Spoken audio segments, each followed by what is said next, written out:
IELTS লিসেনিংয়ে 40-এ 40টা correct করার কিছু technique আজকে শেয়ার করব, ঠিক আছে, যেগুলো অ্যাপ্লাই করলে আপনারাও কিন্তু 40-এ 40 পেতে পারেন। সো একটা টিপসও আপনি মিস করবেন না, ঠিক আছে। সো অনেকেরই আমি দেখছি যে 15-20টার বেশি আসলে অ্যাকচুয়ালি লিসেনিংয়ে করতেই পারছেন না, মানে এবং লিসেনিং যখন শুনছেন মাথার উপর দিয়ে যাচ্ছে। তো আজকে যেই 6টা টিপস আমি শেয়ার করব, এগুলো যদি আপনি অ্যাপ্লাই করেন তাহলে লিসেনিংয়ে আপনাদের নাম্বার বা ব্যান্ড স্কোর কিন্তু 9 পাওয়া সম্ভব, ঠিক আছে। সো আপনি সাপোজ একদম দুর্বল, সো দুর্বল থেকে কিভাবে আর কি স্ট্রং হয়ে উঠবেন সেই বিষয়টা আজকে আমি 1 বাই 1 শেয়ার করব, একটাও মিস করবেন না, ওকে। আচ্ছা, তাহলে 1 নাম্বার যেই টিপসটা আছে সেটা একটু খেয়াল করবেন যে লিসেনিংয়ে কী করে, তারা কিন্তু প্রচুর ডিস্ট্র্যাক্টর ওয়ার্ড ব্যবহার করে। আর ডিস্ট্র্যাক্টর ওয়ার্ড বা সিগন্যাল ওয়ার্ড ব্যবহার করে, এই সিগন্যাল ওয়ার্ডের পরে কিন্তু আপনারা অ্যান্সার পাবেন, ঠিক আছে। এখন এটা ডিস্ট্র্যাক্টর মানে কি, ডিস্ট্র্যাকশন, মনে করেন যে একটা কথা তারা বললো, এই কথাটা বলে তারা আবার ঘুরালো। কথাটা ঘুরায় কিভাবে, কিছু কিছু ওয়ার্ড ব্যবহার করে। এখন যখন তারা ঘুরিয়ে বলবে তার মানে কি, এরপরে মানে সঠিক অ্যান্সার তারা দিতে চাচ্ছে, ওকে। সো সঠিক অ্যান্সার যখন আপনি বুঝবেন যে এই সব ওয়ার্ডের পরেই থাকতেছে, তাহলে দেখবেন যে আপনার ধরতে আরও ইজি হয়ে যাবে। সো লিসেনিংয়ের অ্যান্সারগুলো ধরা ইজি হয়ে যাবে যখন আপনি ডিস্ট্রাকশন ওয়ার্ড বা ডিস্ট্রাক্টেড ওয়ার্ডগুলো মাথায় রাখবেন, ঠিক আছে।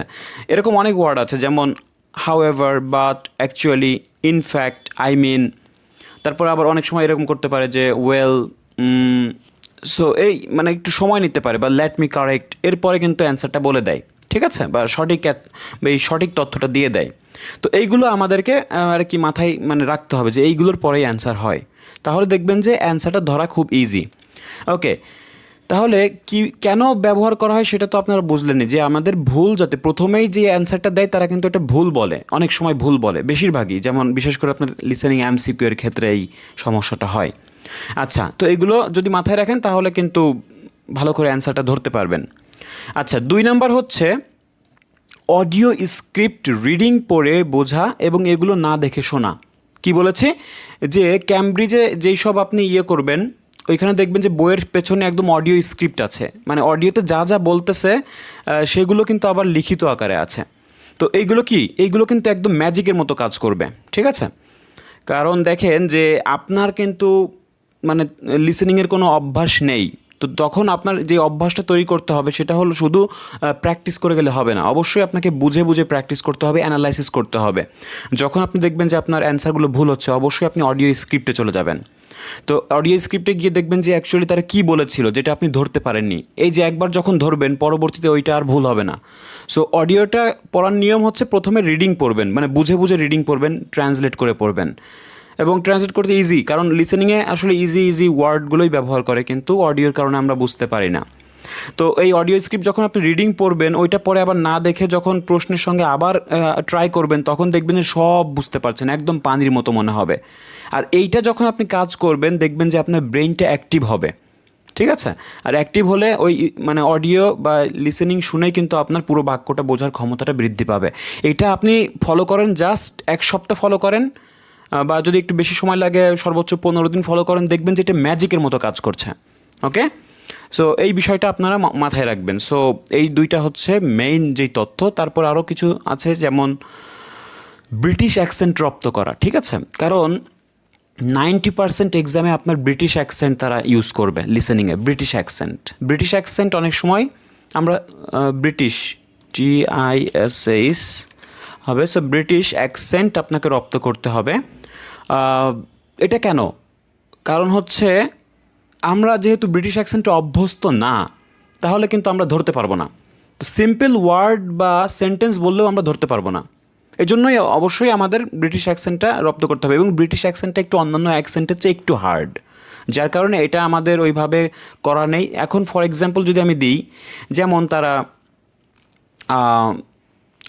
3কে আপনি ফ্রির মতো শুনতে পারেন, যে ফ্রি মানে এত হালকা করে উচ্চারণ করবে, 3 না ফ্রি বললো সেটা আপনার কনফিউজড হয়ে যাবেন, ঠিক আছে। সো তারা যেটা করে যে 3 বললে আপনি হয়তো ফ্রি শুনতে পারেন, আসলে অ্যাকচুয়ালি তারা 3 বলেছে, ওকে। খুব পাতলা করে ইউজ করে বা চেষ্টা করে। সো আপনি হয়তো একবার ধরা শিখলে আর কোনো সমস্যা হবে না। জাস্ট ফর এক্সাম্পল দিচ্ছি, এরকম অনেক আছে, যেমন আরকে তারা উচ্চারণ করে, অনেক সময় করে না, ঠিক আছে। লাস্টের আর উচ্চারণ করে না বা উচ্চারণ করে। সো এইটা মাথায় রাখবেন। তাহলে এরপর দেখুন যেমন জিরোকে তারা ও বলে, ঠিক আছে? তারা জিরো যখন মানে আপনাকে জিরো লিখতে হবে কিন্তু তারা বলতেছে কি ও ও ও বললে আপনাকে জিরো লিখতে হবে, ঠিক আছে? আবার বললে আপনাকে আর লিখতে হচ্ছে, আবার ফ্রি বললে আপনাকে থ্রি লিখতে হচ্ছে। তো এটা জাস্ট শোনার মতো, আপনার মনে হতে পারে এরকম উচ্চারণ করছে, যেমন আমরা এটা জি জানি জি, কিন্তু আসলে তারা উচ্চারণ করবে জেড। তো জেড উচ্চারণ করলে মানে জি একই কথা। এখন জি আমরা বলি কিন্তু তারা বলবে জেড, ঠিক আছে?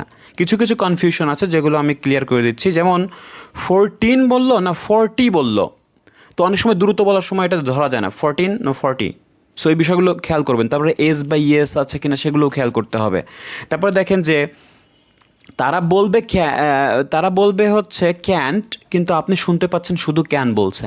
এখন আপনি যদি এই টিটা না দেন তাহলে তো নাম্বার কেটে দিবে। তারা বলবে যে ক্যান্ট, আপনি শুনতেছেন যে ক্যান, তার মানে টিটা তারা সাইলেন্ট রেখেছে, কথা বলছে না। তার মানে এই যে ছোটোখাটো বিষয়ের জন্য কিন্তু আপনাকে বিষয়গুলো আপনি নাও বুঝতে পারেন, এটা নেগেটিভ না পজিটিভ। দেখেন ক্যান্ট মানে ক্যান নট, আর ক্যান মানে পারা, দুইটা পজিটিভ এবং নেগেটিভ। সো এই বিষয়গুলো খেয়াল করবেন। আচ্ছা, এরপরে দেখেন যে 4 নাম্বার যেই তথ্যটা সেটা হচ্ছে কোনো ইনস্ট্রাকশন শুনবো না, এতে করে প্রশ্ন পড়ার সময় পাবো, ঠিক আছে? এখন দেখেন একটা বিষয় তো অবশ্যই আপনাকে প্রশ্ন বুঝে ফেলার ক্ষমতাটা আপনাকে বৃদ্ধি করতে হবে। সো এতে করে আমরা যদি ইনস্ট্রাকশন পড়তে যাই বা মনে করেন যে অনেক কিছু তারা বলবে অডিওতে, অনেক ইনস্ট্রাকশন দিবে, সেইগুলো যদি আমি শুনতে চাই আমার কিন্তু সময় থাকবে না। তো সময় না থাকলে আমি কিন্তু প্রশ্ন কখন পড়বো, কখন আবার অডিও তারা একবারই প্লে করবে, তারা কিন্তু দুইবার প্লে করবে না। তো অডিও যখন একবারই প্লে করবে তার মানে কি আমি ইনস্ট্রাকশনগুলো তো আমি বাসায় প্র্যাকটিস করেছি যে তারা এই হ্যান ত্যান বলবে, বা একটা উদাহরণ দিয়ে রাখবে, মনে করেন যে একটা এক্সাম্পল একটা অ্যান্সারও দিয়ে রাখবে, তো একবারও তারা ওইটা বলবে আবার ঘুরে ফিরে ওইটাই বলবে। তো এই যে সময়টা নষ্ট না করে আপনি কি করবেন, যখন শুরু হবে তখন থেকে মনোযোগ দিবেন, তার আগ পর্যন্ত সমস্ত ইনস্ট্রাকশন বাদ দিয়ে দেন। আপনি শুধু প্রশ্ন পড়ে ফেলেন, সবগুলো প্রশ্ন পড়ে বুঝে ফেলেন যে অ্যাকচুয়ালি কী চাচ্ছে তারা। সো এখানে আপনি অনেক সময়গুলো চুরি করতে পারবেন, ঠিক আছে? সো ইনস্ট্রাকশন শুধু আপনি চোখে পড়বেন, যেগুলো দেখা যাচ্ছে নো মোর দেন 1 ওয়ার্ড না 2 ওয়ার্ডস, এগুলো জাস্ট পড়বেন, তাছাড়া আর কিছু শোনার দরকার নেই। তারা অনেক পেঁচাবে, ওই now you have only 1 minute বা এরকম অনেক কিছু সিচুয়েশন দাঁড় করে দিবে, এগুলো দেখার দরকার নেই। আচ্ছা, তাহলে ইনস্ট্রাকশন শুনবো না, এতে করে কী করবো, প্রশ্ন পড়ার সময় পাবো। 5 নাম্বার যেটা আছে হলো সংক্ষিপ্ত আকারে প্রশ্নের উপরে রাফ করবেন। যেমন আমরা যখনই একটা অডিওতে অ্যান্সার আমি ধরে ফেলবো, তো এটা আমি অ্যান্সার শিটে লিখবো না বা প্রশ্নে লিখবো না, মানে পুরোটা ফুল ফর্ম লিখবো না। হয়তো অনেক সময় অনেক বড় হতে পারে, আপনার দ্রুত লিখতে গেলে স্পেলিং মনে করে করে লিখতে গেলে সময় চলে যেতে পারে, কারণ একটার পর একটা তাড়াতাড়িই বলে দিতে পারে অ্যান্সার। এর জন্য কী করব, শর্ট ফর্ম ইউজ করব। যেমন ফ্যামিলি বললো আমি FML লিখলাম, কালার বললো আমি CLR লিখলাম। এতে করে কি হবে, পরে যেই আমাকে 10 মিনিট টাইম দিবে সেই সময়ে আমি ওই স্পেলিংগুলো দেখে দেখে বা মনে করে করে আমি লিখলাম, তাহলে আমার স্পেলিংও মিস্টেক হবে না এবং অ্যান্সারটাও আমরা ধরতে পারছি। সো সংক্ষিপ্ত আকারে করার চেষ্টা করুন, জাস্ট ফর আপনি যাতে বুঝতে পারেন, মানে ইঙ্গিত যাতে বুঝতে পারেন। এবং এটা হলো প্রশ্নের উপরে রাফ করবেন, ঠিক আছে? আমি মানে অ্যান্সার শিটে লেখার কথা বলছি না। সো প্রশ্নের উপরেই জাস্ট শর্ট ফর্ম করে লিখে যাবেন, তাহলে দেখবেন যে আপনার সময়ও বাঁচতেছে, আবার অ্যান্সারগুলোও ধরতে পারছেন। অ্যান্সার ধরাটা হলো মেইন, তারপরে হচ্ছে আপনাকে অ্যান্সারগুলো ট্রান্সফার করার সুযোগ দিবে। আচ্ছা, তো তারপরে দেখেন নাম্বার 6 হচ্ছে ক্যামব্রিজের সমস্ত লিসেনিং ওয়ার্ড আমরা কি করব, মানে অ্যান্সারগুলো, যে লিসেনিংয়ে যেসব পার্ট 1 এবং পার্ট 4-এর যত অ্যান্সার আছে সব আমরা কি করব, স্পেলিং সহ মুখস্থ করে ফেলবো। স্পেলিং মুখস্থ করার কিছু নেই, জাস্ট আপনি দেখলেই হয়ে যাবে, ঠিক আছে? কোথায় ডাবল ই, কোথায় ডাবল আই, না ডাবল ওয়াই, না এস বা ইএস, তো কোথায় মানে এইগুলো আর কি, এইগুলো দেখতে হবে, তাহলেই আপনি বুঝবেন যে, যেমন আমি যদি ক্যামব্রিজ, এই ক্যামব্রিজে কিন্তু ডি আছে, ব্রিজ বানাতে ডি আছে, BRIG না, ডি কিন্তু মানে সাইল্যান্ট। তো এইভাবে আপনারা অনেক স্পেলিং ওয়ার্ডগুলো দেখে নেবেন যে কোথায় সাইল্যান্ট টি আছে, কোথায় ডি থাকে। সো এই বিষয়গুলো দেখলে দেখবেন যে স্পেলিং আর মিস্টেক হবে না। ওকে, আচ্ছা, তাহলে কি করব, ক্যামব্রিজের সমস্ত উত্তর আমরা পড়ে ফেলবো, তাহলে দেখবেন যে এর ভিতরে অনেক কিছু আপনারা কমন পেয়ে যাবেন, কারণ লিসেনিংয়ে একই বিষয় তারা বারবার রিপিট করে। আমি বলছি না যে হুবহু এখান থেকে কমন পাবেন, আবার ভুল বুঝবেন না, ঠিক আছে? ক্যামব্রিজ জাস্ট একটা প্রশ্ন ফরম্যাট, কিন্তু এখান থেকে অনেক অ্যান্সারগুলো যেগুলো নাই সেটা রিপিটেড হতে পারে।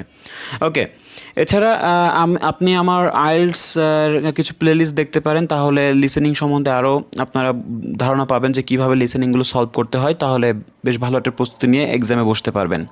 So thank you so much for watching the full video.